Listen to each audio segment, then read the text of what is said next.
नमस्कार। आज हम वैदिक ज्योतिष के एक बहुत ही रोमांचक क्षेत्र में प्रवेश करने जा रहे हैं। विशेष रूप से पहले भाव में राहु पर हम अपना ध्यान केंद्रित करेंगे। आइए जानते हैं कि यह ग्रह हमारी पहचान, हमारी सोच और यहाँ तक कि हमारे स्वास्थ्य को कैसे आकार देता है।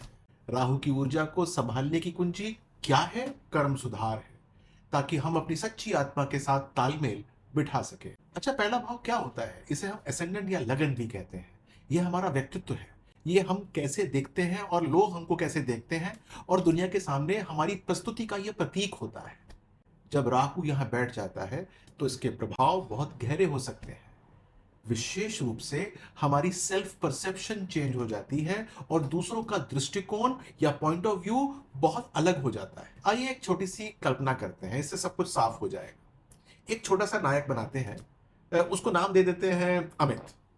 ठीक है, अमित के जो लग्न है उसमें राहु बैठा हुआ है। अब अमित आकर्षक है लेकिन रहस्यमयी है और अक्सर खुद के बीच क्या बनना चाहता है, क्या सोचता है, उसके बीच में कश्मकश में रहता है। राहु अमित को सट्टेबाजी और खुद की गलतियां ना देख पाने की प्रवृत्ति भी देता है। वो सारी की सारी गलतियां औरों में देखता है और इसके बजाय वह अपने आप को ठीक करे, वो औरों को ठीक करने की चेष्टा करता है। अमित को करना क्या चाहिए? अमित को बार बार एक इंट्रोस्पेक्शन करना चाहिए और देखना चाहिए कि उसके अंदर क्या नेगेटिविटी है। यदि वो उसको पहचान जाता है तो वास्तव में राहु के फर्स्ट हाउस की प्लेसमेंट से वो बहुत पॉजिटिविटी ले सकता है और सारी चुनौतियों को पार पा सकता है। दूसरी बात यह है कि अमित के अंदर एक प्रॉब्लम है कि उसको लगता है कि उसको पहचान की संकट है। उसके इतने सारे मुखौटे हैं कि किसी के साथ कुछ, किसी के साथ कुछ, किसी के साथ कुछ, वो खुद ही कंफ्यूज रहता है। अमित के बच्चे उससे दूर हो जाते हैं, निकट संबंधी भी उससे दूर हो जाते हैं। यहां पर कर्म सुधार बहुत महत्वपूर्ण है। झूठी पहचानों को उसको छोड़ना पड़ेगा।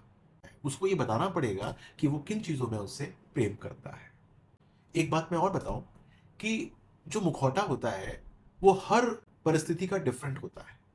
यहां पर अपनी इच्छा जो है व्यक्ति भूल जाता है कि उसकी इच्छा क्या है, क्योंकि इतने मुखौटे चेंज करने पड़ते हैं उसको कि वो सही पहचान क्या है वो कभी कभी स्वयं भी भूल जाता है।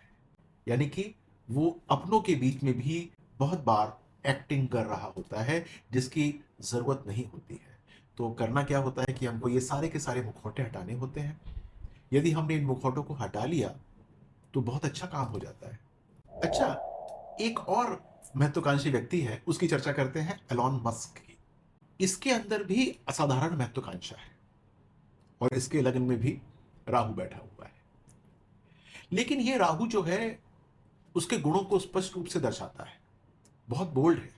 हाँ, कभी कभी उसका असामान्य दृष्टिकोण होता है, लेकिन जैसे जैसे उसने काम किए, जैसे स्पेस एक्स, टेस्ला, वो उसकी पॉजिटिव ऊर्जा को दर्शाता है। यानी कि यदि हम अपनी ऊर्जा को पॉजिटिव कर लें राहु की, अगर राहु लगन में बैठा है तो हम बहुत पॉजिटिव हो जाते हैं।